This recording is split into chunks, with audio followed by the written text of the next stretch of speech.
You're going into a flesh experience from being a light being in heaven to trapped in a flesh body on earth. That is going to be your experience. When you cross to the other side in copulation in the semen, I will be with you. By the way, that's what it says in Isaiah 43, that literally when thou passest through the waters, I will be with you.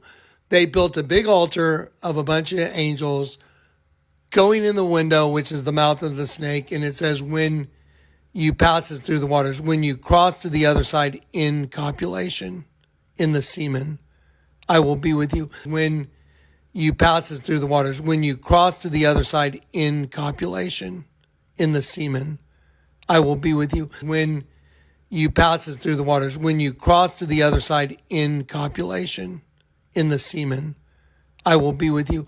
They built a big altar in the Vatican to exactly that. And in Genesis 2, it tells me, you will find your helper. I will make a helper for him, a part opposite, his meat. So picture the star that's in heaven that's purple. It's all one thing. And then you split it in half and it goes into a system. Okay, well then when you find your Eve, that half of Eve is inverted to back right side up and the star becomes whole again. So you go from a singularity in heaven, male and female in perfect unity, and you go into a system that's called the flesh, where male and female are in opposition to each other. But when you turn the world upside down, you'll see her. So then you get reunited. John chapter 10, his sheep hear his voice, because the exit is found when you invert the world and you make a meat for yourself, because the whole world is a prison planet.